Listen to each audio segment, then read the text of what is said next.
Aujourd'hui, je vais aborder avec vous le sujet des transferts. C'est un sujet qui me tient à cœur d'être développé parce que justement, je veux pouvoir expliquer pourquoi est-ce qu'on transfère, dans quelles conditions, etc. J'ai aussi besoin de vous partager des histoires de transferts qu'on peut vivre, qu'on a vécues, parce que j'aimerais, dans mon utopie et dans mon souhait de mieux collaborer avec les hôpitaux, j'aimerais que chacun comprenne la réalité des deux côtés en fait. J'aimerais que ce soit plus facile et plus fluide pour les couples, pour les femmes, pour les bébés qu'on suit et qu'on transfère parce que c'est nécessaire. J'aimerais qu'on arrive à mieux collaborer, clairement. Et donc c'est pour ça que je fais ce sujet-là aujourd'hui,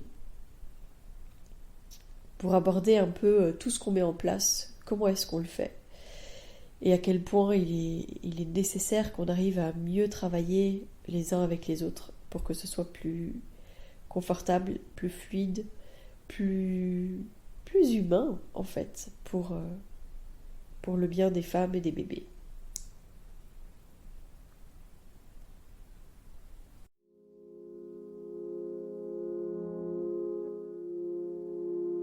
Bienvenue dans Bulle de Sage-Femme, le podcast qui déconstruit les croyances, démystifie les peurs sociétales, redonne toute sa place à la physiologie des femmes qui savent enfanter dans leur pleine puissance, mais aussi des bébés qui savent se mettre au monde.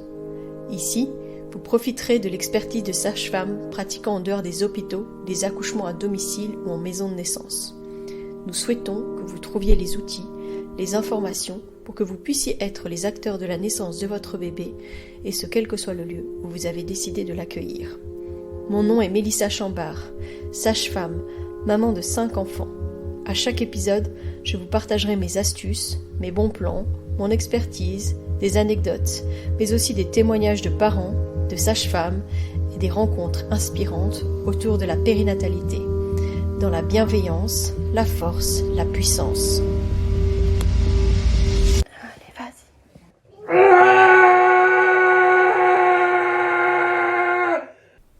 Quand on fait le choix d'être suivi à la maison de naissance, c'est parfois difficile d'envisager que les choses vont amener potentiellement à ce que l'accouchement ou le postpartum immédiat ne se déroule pas à la maison de naissance ou à domicile si jamais c'était un accouchement à la maison. C'est pourtant un sujet qu'on aborde dès le premier rendez-vous parce que souvent, dès le premier rendez-vous, les parents vont poser beaucoup de questions sur la sécurité médicale, en termes de qu'est-ce que vous faites s'il y a une hémorragie, ou qu'est-ce que vous faites si le bébé va pas bien, qu'est-ce que vous faites si le placenta ne vient pas, qu'est-ce que vous faites si... Voilà, en fonction, de toute façon, on répond toujours aux questions, parce que ça sert à rien de laisser des choses en suspens, et quand on explique pratiquement ce qu'on a, qu'on montre par exemple notre chariot d'urgence, etc., ça rassure beaucoup. Mais on explique aussi qu'on est toujours deux à ce moment-là. Quand on arrive au moment de la naissance, on essaye toujours d'être deux sages-femmes à ce moment-là, et jusqu'à la fin du postpartum immédiat. Ça nous permet, si jamais il y avait quelque chose à faire, qu'il y ait toujours une sage-femme qui puisse agir, pendant que l'autre, par exemple, est en train d'appeler une ambulance si jamais on en a besoin. Il y a différents types de transferts. Ça aussi, on l'aborde dès le début, et c'est comme ça qu'on parle des hôpitaux de référence et des choix d'hôpitaux de transfert urgents et non urgents. Le non urgent, c'est souvent l'hôpital de référence. C'est là où elles sont suivies, c'est là où potentiellement leur gynécologue va pouvoir prendre le relais. Et ça peut être un hôpital qui est assez éloigné. Ça nous est déjà arrivé de transférer sur Bruxelles, ça nous est déjà arrivé de transférer sur Mons, ça nous est déjà arrivé de transférer sur Charleroi, sur Braine-l'Alleud. Voilà, c'est fonction du choix de la patiente, du praticien, surtout du gynécologue ou de la gynécologue qui la suit. Et donc, on transfère en général de préférence dans ces hôpitaux-là. Alors, je dis en général parce que c'est vrai qu'on a pas mal de nos patientes aussi qui choisissent d'être quand même transférées dans un des hôpitaux les plus proches. Alors, pas les plus proches, mais dans un hôpital qui est pas très loin de la Bulle. Et donc c'est un hôpital avec qui on est amené à beaucoup travailler. Mais en fait, ils ne sont pas du tout confortables avec nos transferts. Alors je comprends, parce que du coup, qu'ils connaissent pas la patiente, qu'ils l'aient jamais vue, c'est compliqué. J'essaye de me mettre à la place de mes collègues, justement, où tant que nous on n'est pas là, ils n'ont pas le dossier. Et donc ils n'ont pas accès à tout. Ça c'est aussi le grand questionnement de passer un dossier informatisé, peut-être pour que justement il soit accessible sur des plateformes de e-santé, pour que peut-être qu'ils aient déjà accès à distance. Ça c'est une étape peut-être que nous on va devoir passer. Et de toute façon qu'on va être amené à passer. Donc voilà. Mais surtout, on a déjà échangé avec les directions médicales de cet hôpital pour essayer de rendre les choses plus fluides dans leurs besoins. Et en fait, ils ont été clairs sur le fait qu'à présent, ils ne souhaiteraient plus qu'on fasse de transfert dans leur hôpital si la patiente n'a pas un gynécologue de référence dans cet hôpital et qu'elle n'a pas été vue au moins 2 fois en dehors des échographies. Alors je comprends ce besoin, et à la fois c'est parfois compliqué pour nous, quand la femme en dernière minute elle décide de finalement changer d'avis et d'aller dans cet hôpital-là, c'est difficile de lui dire « Ah non, tu n'as pas été suivie là, donc c'est pas possible, il va falloir aller ailleurs ». C'est difficile parce que c'est justement ce qu'on a essayé de faire comprendre quand on a été rencontrer cette équipe.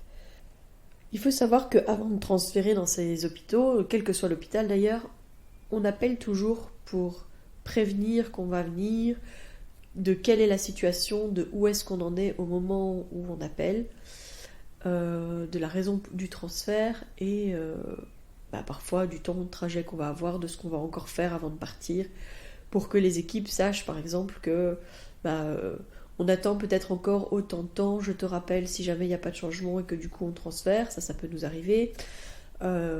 On n'est clairement pas dans un transfert urgent quand on fait ce genre de choses.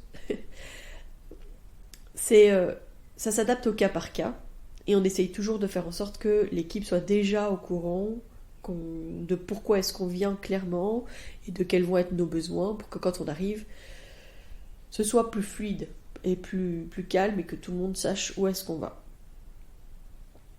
On essaye clairement de se mettre à la place de nos collègues. Alors nous on a la chance d'avoir une collègue qui travaille aussi à l'hôpital, et donc quand elle est là, moi j'ai toujours plus facile de lui demander tiens, comment est-ce que tu penses qu'on devrait faire vis-à-vis de l'hôpital, voilà, pour que ce soit plus facile et plus fluide. Et ça nous est déjà arrivé, même en dehors de l'accouchement, dans des situations où on commençait à arriver par exemple à une femme qui allait devoir être déclenchée à un moment ou un autre, mais où cette patiente, elle avait quasi plus de gynécologue de référence en fait.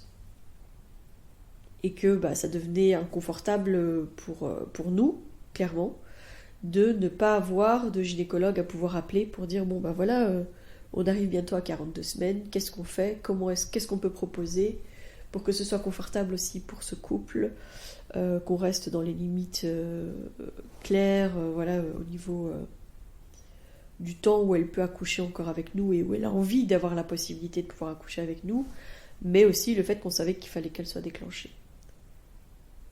Je crois que ce qui est difficile, c'est que on vient heurter les pratiques que peuvent avoir les hôpitaux, parce qu'on accepte de 37 semaines à 42, parce que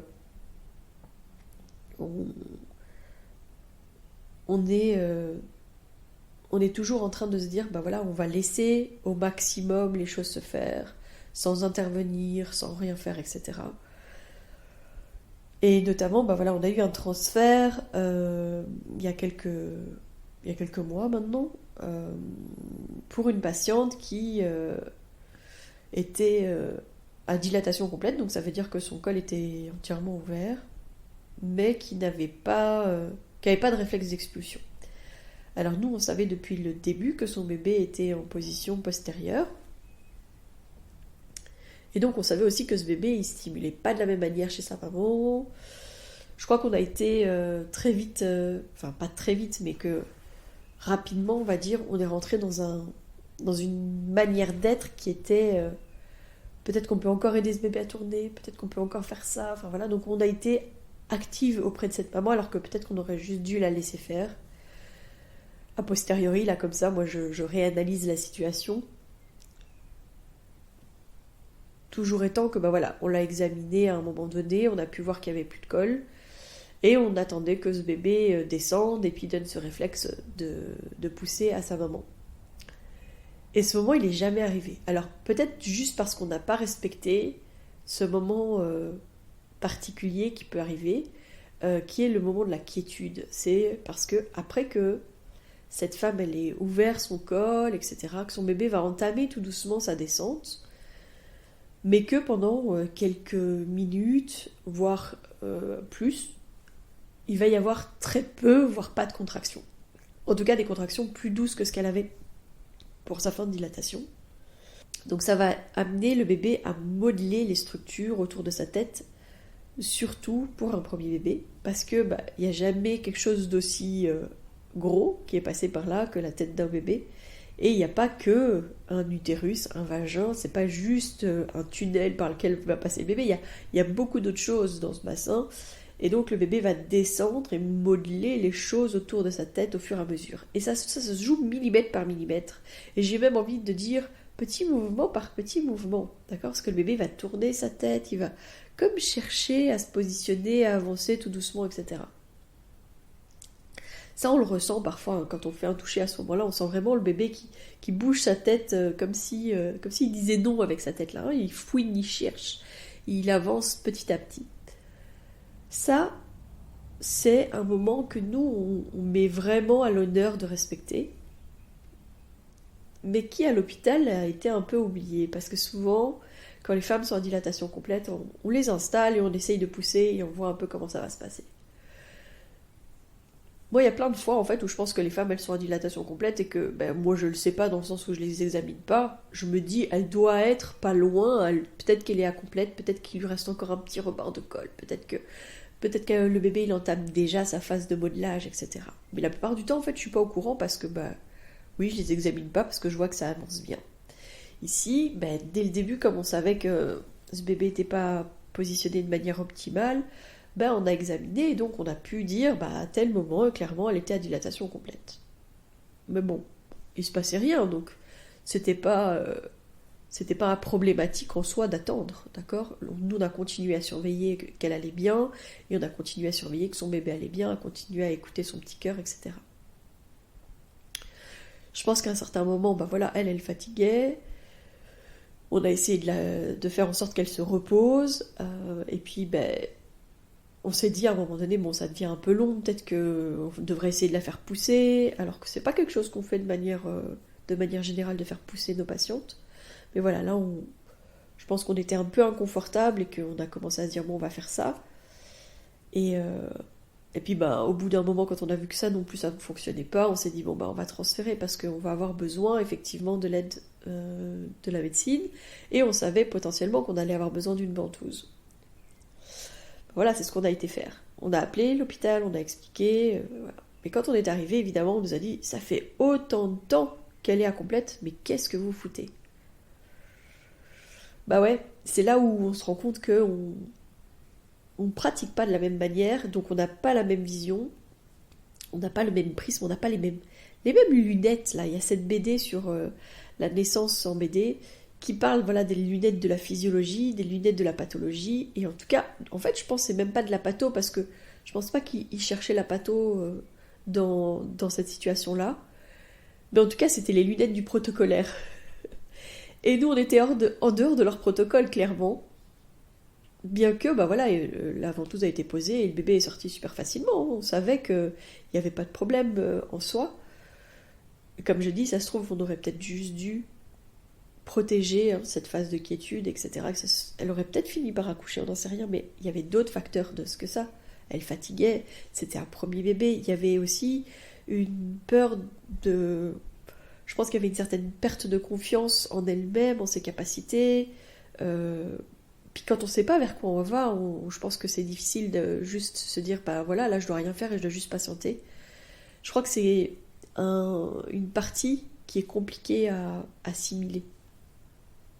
J'ai eu ça avec la dernière naissance à la maison de naissance la semaine dernière, où j'ai senti en fait, chez le papa notamment, je sentais dans ses yeux la peur, alors qu'il y avait rien qui se passait mal, hein. Tout se passait bien, ça prenait juste du temps, etc. Et puis c'était un premier bébé. Donc, même pour nous, professionnels, on a parfois tendance à un petit peu aller s'impatienter, quoi. Je crois que quand en plus les parents ils ne savent pas vers quoi ils vont, c'est encore plus difficile. Et donc on aurait très bien pu arriver à aller à un transfert de dernière minute parce que justement il commençait à avoir peur, lui, et que la peur ça se transmet très fort, hein. On explique souvent ça, que la peur c'est l'adrénaline et que l'adrénaline ça se transmet très très facilement. Donc moi j'ai vraiment joué sur le fait qu'il fallait vraiment que j'arrive à le rassurer lui et, et que lui arriverait à la rassurer elle.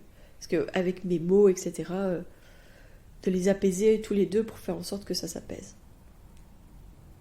Voilà, donc ça c'est un transfert donc, qu'on a eu à dilatation complète, comme je disais, où ça n'a pas été très confortable pour l'équipe parce qu'on était en dehors de leur protocole, mais on a transféré en toute sécurité. Le bébé, comme la maman allait bien, on savait pourquoi on venait, et ça a été très rapide, etc. Mais ça a été très difficile pour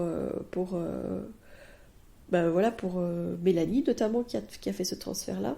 Ça a été difficile parce que tout autour d'elle on entendait ah oui ouais, c'est la patiente de la bulle, ah oui ça fait autant d'heures qu'elle est incomplète. Voilà, donc elle entendait déjà le jugement, elle n'était pas confortable pour notre patiente et notre patiente disait mais je sais pas quel est l'enjeu entre vous, mais nous on en a souffert en fait. Elle dit nous on ne doit pas avoir à souffrir de cette guéguerre qu'il y a entre vous et l'hôpital. Mais nous, on n'en veut pas de cette guéguerre, en fait. Moi, j'ai envie de pouvoir collaborer sereinement avec les hôpitaux. J'ai envie de pouvoir me dire, c'est nécessaire qu'on transfère là maintenant, on va le faire, et ça va être serein autant pour eux que pour nous. C'est jamais de gaieté de cœur qu'on transfère les femmes et les bébés, parce qu'on sait très bien que quand on les transfère, on va contre leur souhait premier d'avoir cet accouchement ou ce moment postnatal avec leur bébé tranquillement, voilà, chez eux ou à la maison de naissance.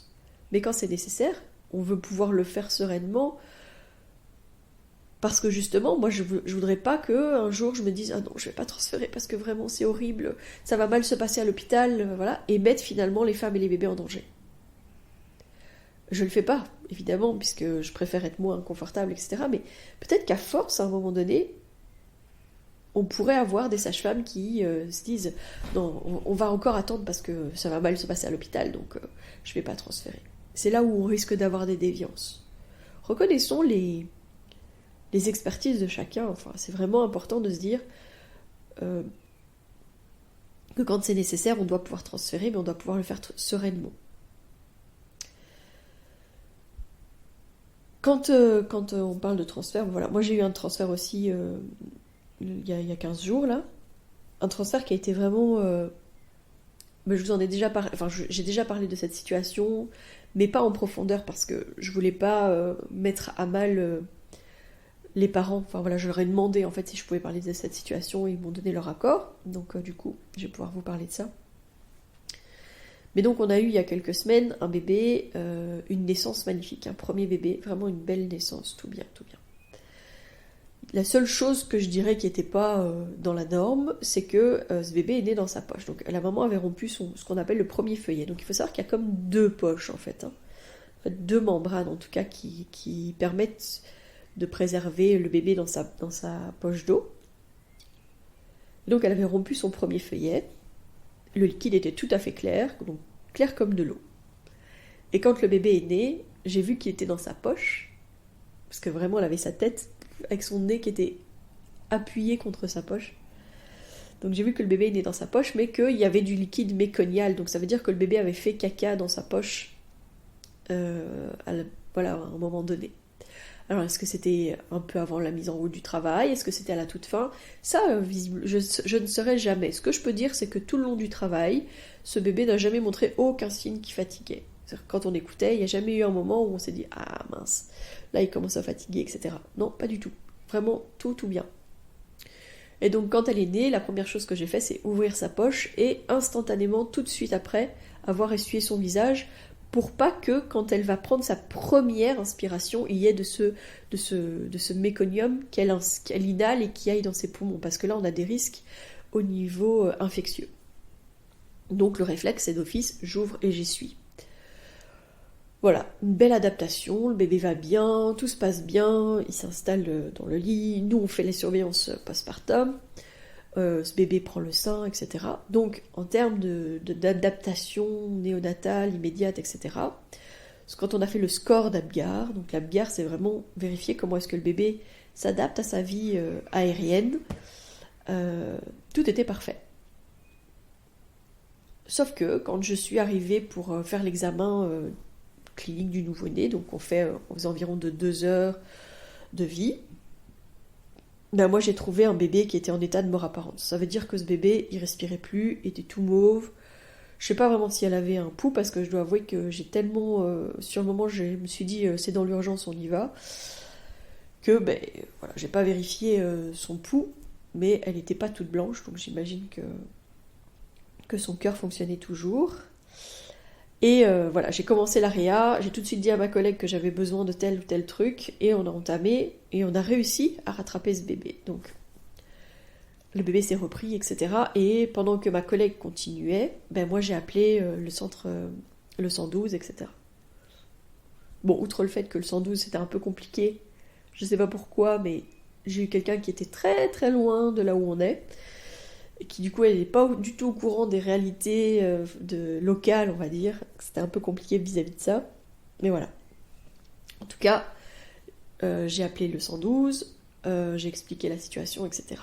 Et puis j'ai tout de suite appelé l'hôpital où on allait être transféré pour expliquer la situation, pour qu'ils sachent que on allait arriver avec le SMUR, qu'on avait un bébé qui allait pas bien, etc., etc. En ayant déjà expliqué, ben voilà, c'est un bébé qui allait bien à la naissance, mais là, voilà, je l'ai trouvé comme ça, on a fait ça, ça, ça, ça, là, elle se reprend, mais on a besoin de venir à l'hôpital et que vous la checkiez, etc. Voilà, quand j'ai eu le pédiatre en ligne,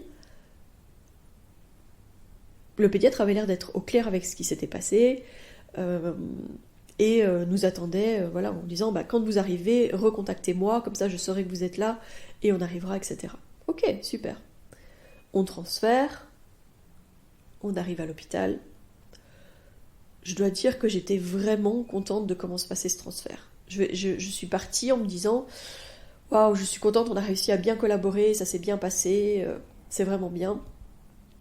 Sur place, les sages-femmes, le gynécologue qui était de garde, etc. m'ont dit vous inquiétez pas, c'est des choses qui arrivent, même à l'hôpital, enfin voilà, c'est vraiment bien, vous avez su faire quoi faire, etc. Donc c'était vraiment positif. Et je suis même repartie en expliquant les difficultés que j'avais eues en appelant le 112, et en disant ça serait peut-être bien qu'on arrive à s'appeler directement, est-ce que le SMUR de votre hôpital ne serait pas capable de venir avec une équipe néonatale si on se retrouvait dans une situation similaire la prochaine fois, etc. Et en tout cas, on n'a pas réussi à aborder ça exactement, parce que je pense que ça, il faut qu'on négocie avec l'hôpital lui-même, etc. Mais on a pu aborder en tout cas ce moment et cette difficulté, ces quelques minutes qui auraient pu nous mettre à mal. Alors heureusement, on a eu de la chance en fait. On a réussi à rattraper, à aider ce bébé assez rapidement. Donc on n'était plus dans l'urgence extrême en soi. Mais ça aurait pu être des minutes précieuses qu'on aurait perdues parce qu'on n'a pas réussi à faire ça de manière fluide avec le 112. Je suis partie de là avec des numéros de téléphone pour pouvoir joindre directement gynécologue de garde, pédiatre de garde, néonatologie, salle d'accouchement. Moi je me suis dit waouh, c'est vraiment bien, on a réussi à communiquer ensemble, à être là pour le bien-être de ce couple et de ce bébé, de faire en sorte que les choses se passent bien, etc. Mais ça a dégringolé, quoi. Pas sur le moment, mais après, en fait, ses parents, ils ont été catalogués parce qu'ils ont accouché à la bulle. On leur a mis la pression sur le fait qu'ils avaient accouché en dehors de l'hôpital. Est-ce qu'ils recommenceraient ? Il ne faudrait pas qu'ils recommencent quand même, vous avez vu à quoi est-ce que ça a amené.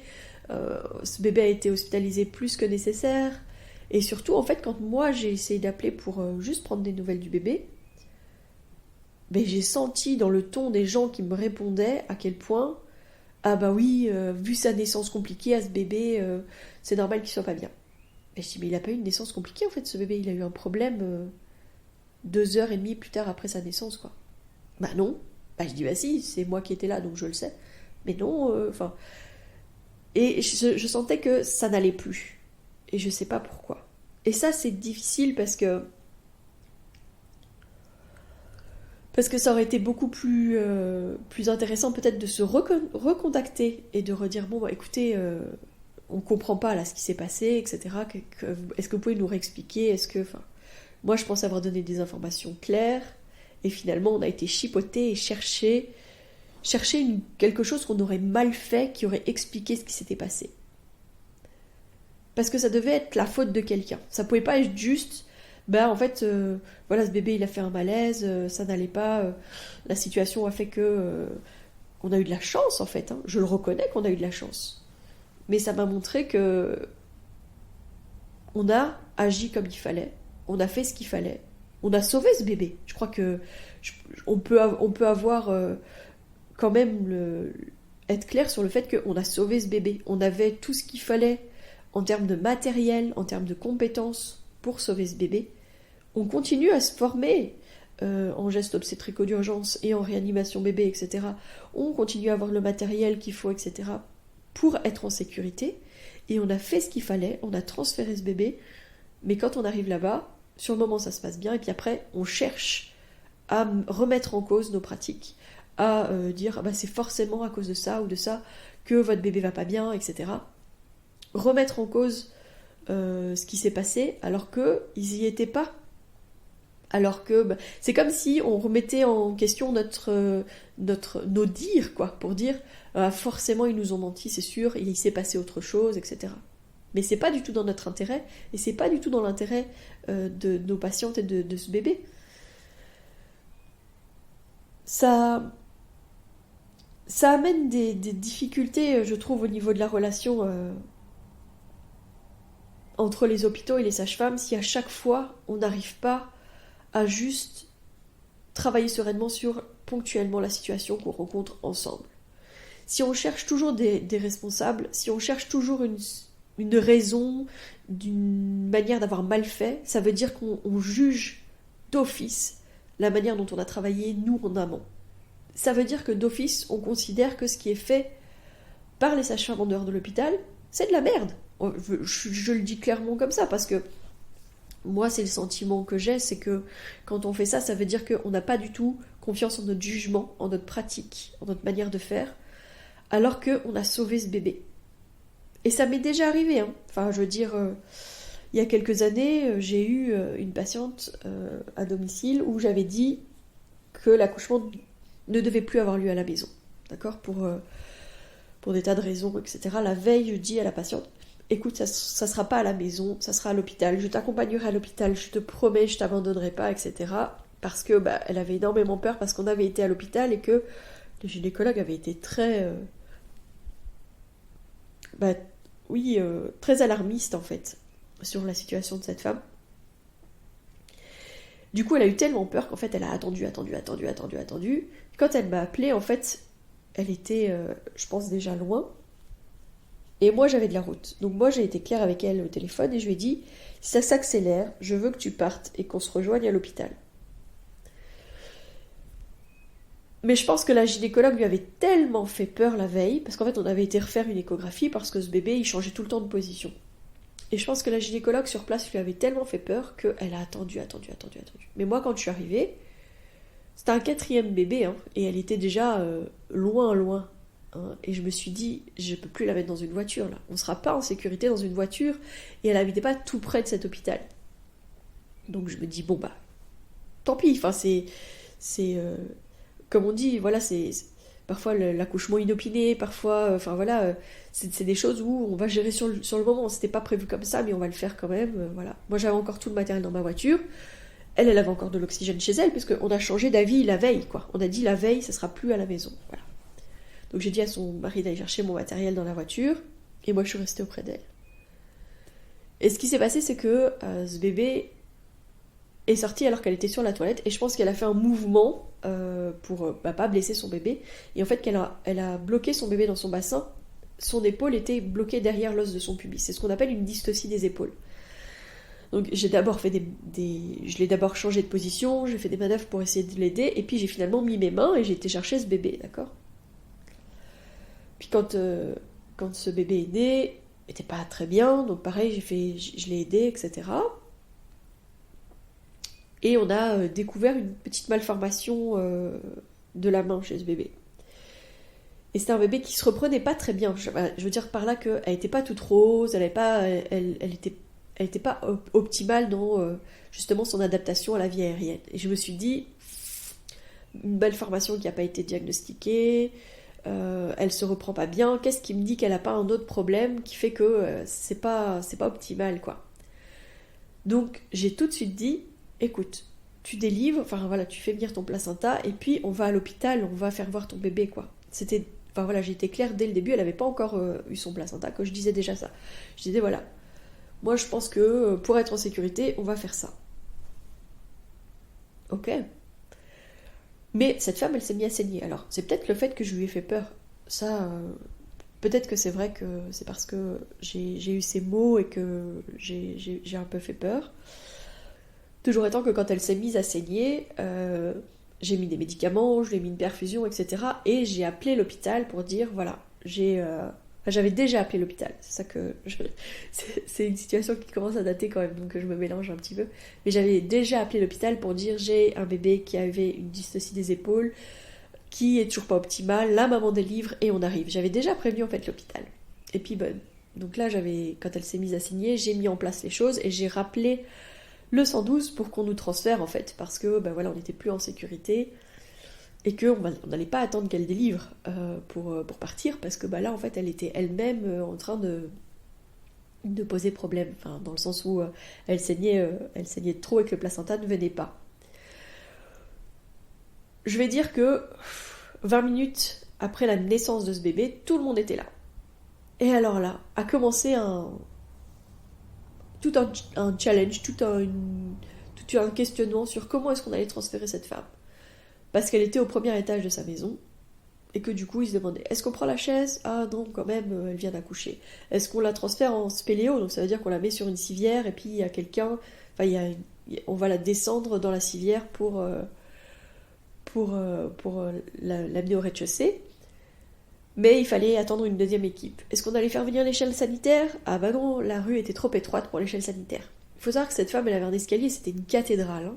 Il aurait suffi qu'il y ait quelqu'un d'un peu costaud là, qui la prenne dans ses bras et qui la descende, et ça fonctionnait.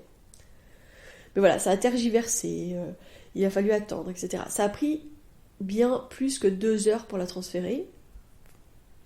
Et pendant tout ce temps-là, moi je continuais à manager cette hémorragie, j'ai remis de l'ocytocine, voilà, je massais son utérus constamment, etc.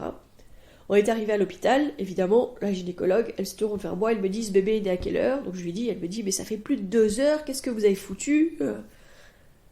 Et c'est moi qu'on a remis en cause, c'est moi qu'on a remis en question, alors que moi j'avais fait mon job. J'avais aidé ce bébé à sortir, malgré les conditions de cette dystocie d'épaule. J'avais tout mis en place pour que cette femme soit en sécurité, avec les médicaments qu'il fallait, avec la perfusion qu'il fallait, etc., etc., en continuant à masser son utérus pour qu'il reste tonique et limiter les pertes. J'avais appelé les secours qui étaient là, et finalement, ce qui avait posé problème, c'était le transfert, c'était le fait de l'emmener de chez elle à l'hôpital. Elle habitait à moins d'1 kilomètre de cet hôpital. Mais la responsable, c'était forcément moi. C'était compliqué. C'était encore un transfert qui s'est pas très bien passé. Alors qu'on aurait pu juste reconnaître que j'avais tout mis en place, j'avais tout fait, et que les conditions du transfert ont été compliquées. Mais c'était le job de l'équipe médicale de transfert. Je veux dire, si par exemple quelqu'un fait un infarctus au 8e étage sans ascenseur, il faut aller le chercher, l'emmener à l'hôpital. Là, je sais pas ce qui a bloqué. Est-ce que c'est parce que cette femme, elle saignait de son vagin parce qu'elle venait d'accoucher? Je sais pas. Quand on a quelqu'un à désincarcérer dans une voiture, on tergiverse pas, on va la chercher et on l'amène le plus rapidement possible à l'hôpital. Pourquoi est-ce que chez nous c'était pas possible? Je sais pas. Mais voilà, je pense que c'est vraiment important de se rendre compte que on nous remet toujours en question. On n'a pas le droit à l'erreur. J'ai pas le droit à l'erreur, je le sais. Moi, j'y ai pensé, hein, quand ce bébé, je l'ai retrouvé quasi mort là dans les bras de ses parents. La première chose que je me suis dit, c'est comment est-ce que je vais annoncer à ses parents que ce bébé est parti. C'était ma première pensée, c'était ça. Ma deuxième pensée, ça a été, on s'en relèvera jamais. Parce que ça sera le levier pour mettre fin à notre manière de travailler. On dira, ah, vous savez qu'il y a eu un bébé qui est décédé à la maison de naissance. Et c'est mort, c'est fini. Et pourtant, ces situations-là, elles arrivent partout, dans les hôpitaux aussi.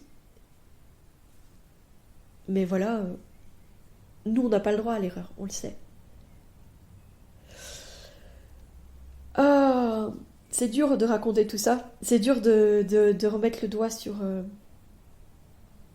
sur ces histoires, sur ces naissances, sur ces difficultés, etc. C'est dur parfois, hein, de se remettre là-dedans. En tout cas, dans ce qu'on aborde avec nos patientes au cours du suivi, on leur dit que c'est important d'avoir un gynécologue de référence, on leur dit que c'est important d'avoir un hôpital de référence. Ça n'empêche pas qu'on en a qui n'en font qu'à leur tête et qui attendent la dernière minute, et parfois que ce soit nous qui leur mettons, je dis pas un ultimatum, mais on leur dit, mais il faut absolument, il faut. Et on se retrouve parfois, nous, à devoir leur prendre des rendez-vous. Enfin, oui, ça nous est déjà arrivé de prendre des rendez-vous à l'hôpital pour que les patientes revoient un gynécologue, parce que nous, on sent que potentiellement, il y a une raison pour laquelle elle ne va pas accoucher avec nous. D'accord ? Donc, dans les transferts, c'est en général autour de la naissance et tout ça. Mais des fois, dans les semaines qui précèdent, nous, on sent qu'il y a quelque chose qui se met, qui ne va pas, ou, voilà. Et c'est pas confortable si les femmes, elles n'ont pas été suivies avant. Je dis pas qu'elles sont pas suivies médicalement, puisqu'on le fait. Je dis pas qu'elles n'ont pas fait d'échographie, parce qu'on leur demande des échographies. Mais par contre, je comprends que pour les équipes, c'est super difficile d'accueillir en dernière minute une patiente parce qu'elle en a fait qu'à sa tête et qu'elle voulait absolument pas être suivie par un gynécologue. Ça, c'est parce qu'elle est elle-même ancrée dans la peur. Alors qu'elle aurait pu faire le choix de trouver des praticiens qui étaient en accord avec son choix. Ça existe, il y en a des gynécologues qui se disent juste « Ok, là, pour vous, votre grossesse se passe parfaitement bien, il n'y a pas de contre-indication à ce que vous accouchiez en dehors de l'hôpital, on va collaborer correctement avec votre équipe, etc. etc. » J'ai des gynécos que j'arrive à joindre quand les patientes sont au travail chez nous pour leur dire « Ah, bah madame Antel est chez nous, on travaille, comme ça vous le savez. Si jamais je sens qu'il y a un glissement, je vais déjà envoyer un message au gynécologue, etc. » Mais tous les gynécos ne sont pas ouverts à collaborer de cette manière-là avec nous. Ce serait beaucoup plus facile et beaucoup plus fluide de pouvoir le faire comme ça. Mais tout le monde n'est pas ouvert à collaborer avec nous comme ça. Ah là là. Dans mon utopie, on devrait pouvoir faire ça avec tout le monde. Parce que c'est confortable pour tout le monde. Parce que nous, on sait qu'ils sont au courant et on se dit pas, on est en train de le faire en ch'toum dans leur dos. Parce que des fois, les patientes, je crois qu'elles ne disent pas clairement qu'elles vont accoucher en dehors de l'hôpital. Elles continuent leur suivi mensuel, comme si elles allaient accoucher à l'hôpital, en ne disant rien. Moi, je leur dis toujours, mais c'est pas correct de faire ça.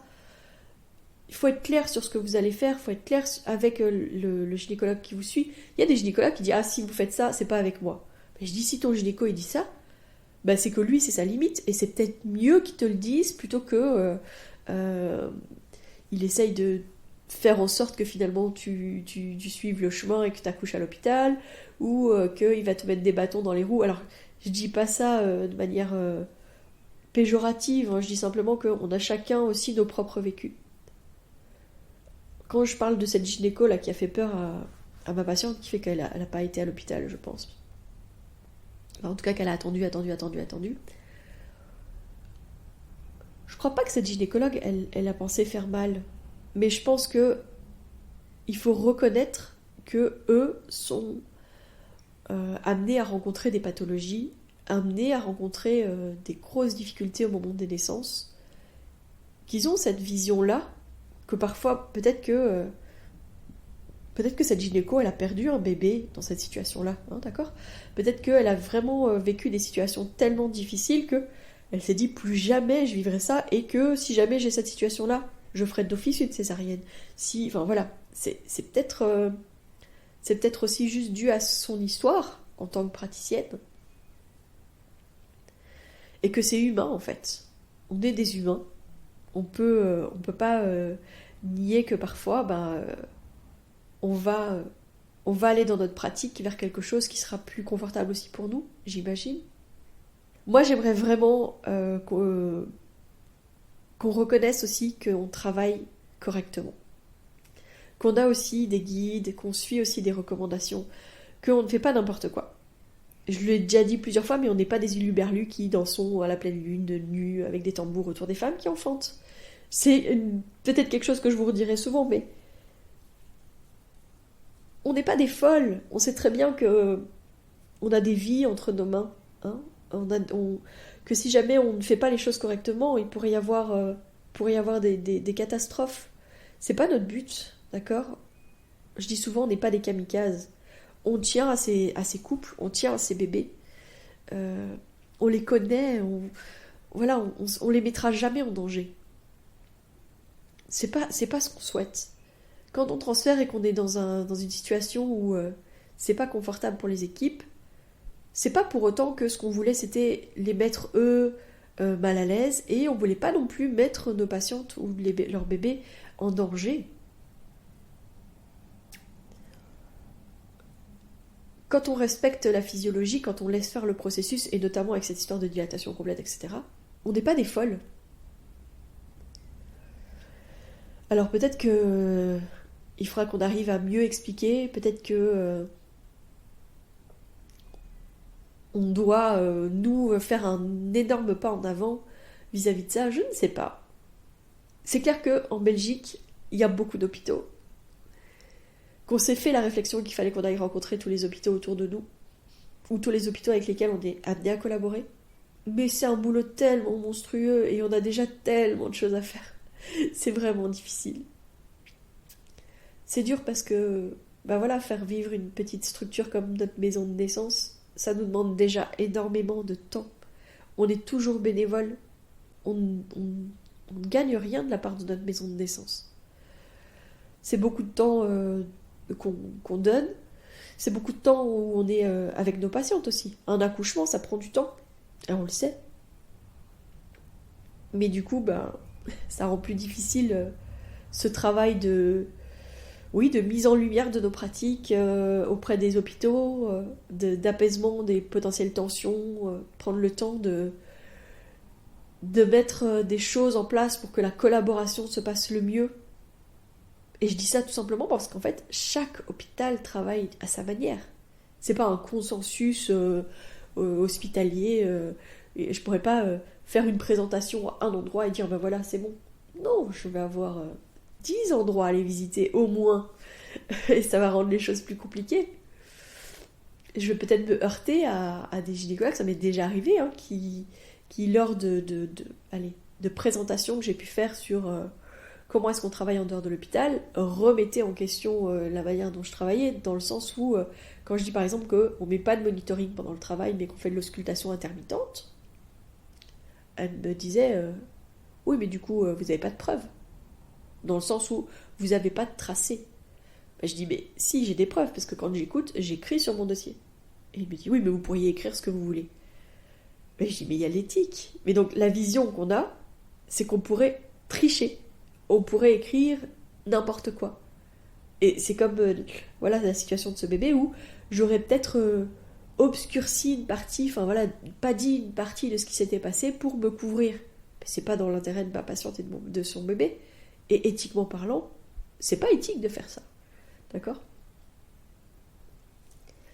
J'espère qu'à un moment donné, on comprendra qu'en fait, on est juste droit dans nos bottes, que ce qu'on a fait, c'était au meilleur de nos capacités de ce moment-là, de ce qu'on a donné pour cette femme, pour ce bébé.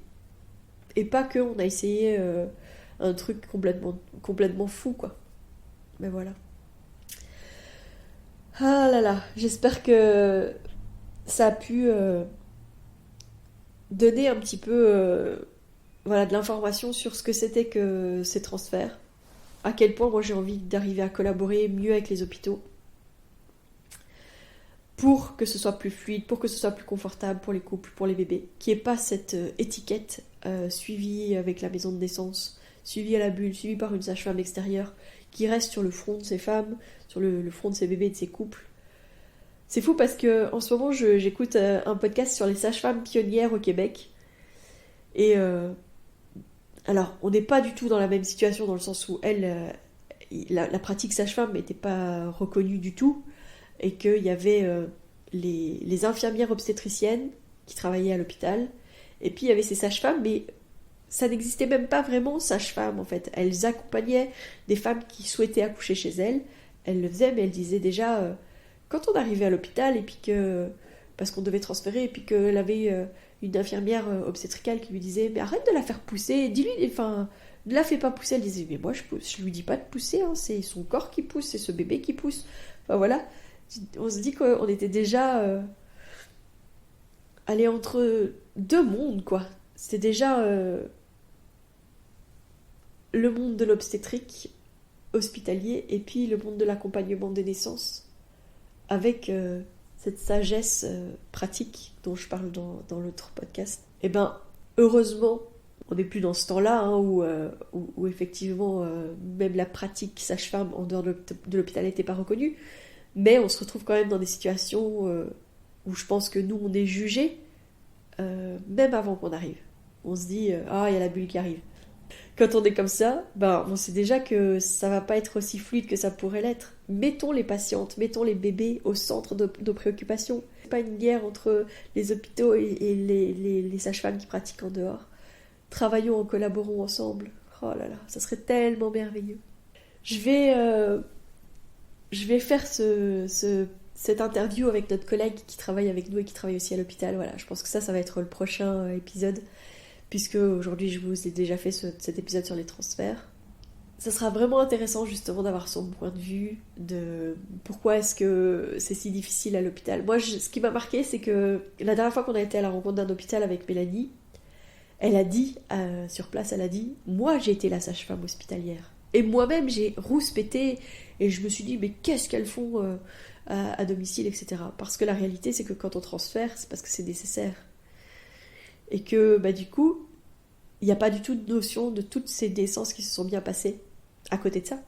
Et elle dit, maintenant que je suis de l'autre côté, ben maintenant je sais pourquoi on transfère. Et puis je sais ce qu'on fait de l'autre côté en fait. On devrait peut-être accueillir de temps en temps quelqu'un qui est à l'hôpital pour justement lui montrer comment on travaille. Mais c'est utopique ce que je raconte là, parce qu'en fait dans la réalité c'est compliqué et c'est pas possible. Mais ça aurait peut-être du sens de donner... des clés pour qu'elles puissent mieux comprendre comment est-ce qu'on travaille. Et ben en tout cas, merci de cette écoute. Ça a été un long épisode là. Je vous rappelle ben, voilà, que notre salon approche, c'est dans 15 jours, enfin moins de 15 jours maintenant puisqu'on est lundi. Dans moins de 15 jours, mais donc les 15 et 16 avril, le salon d'être et grandir en douceur avec des beaux exposants, des belles thématiques, des beaux ateliers, des documentaires, des débats. Il va vraiment y avoir du beau, du bon. On a hâte de vous voir au salon. Donc pour rappel, ce n'est pas à la bulle, c'est pas à la maison de naissance, hein, parce que c'est bien un événement bien trop gros pour notre petite structure. C'est à Senef, à la salle Place Pendagenet.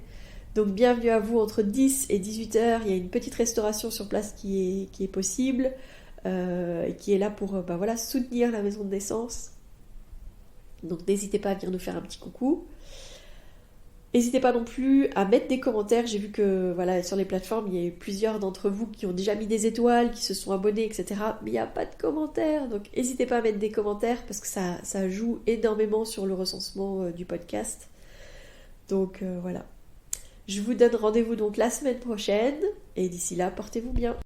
Si vous souhaitez échanger à propos des différents sujets abordés dans ce podcast, vous pouvez interagir sur les posts dédiés à chaque épisode sur nos réseaux sociaux Facebook et Instagram. Vous pouvez également me joindre par email à melissa.chambard@gmail.com. Je serai également ravie de collaborer avec vous, que ce soit pour un témoignage, une rencontre ou pour savoir quel sujet vous intéresserait à l'avenir. Je vous invite à vous abonner pour ne rien louper des prochains épisodes, mettre des étoiles, des commentaires et surtout à partager pour faire rayonner, voyager ce podcast, pour démystifier l'accouchement en dehors de l'hôpital, parler de ses suivis, de ses naissances et continuer à accueillir en douceur les adultes de demain.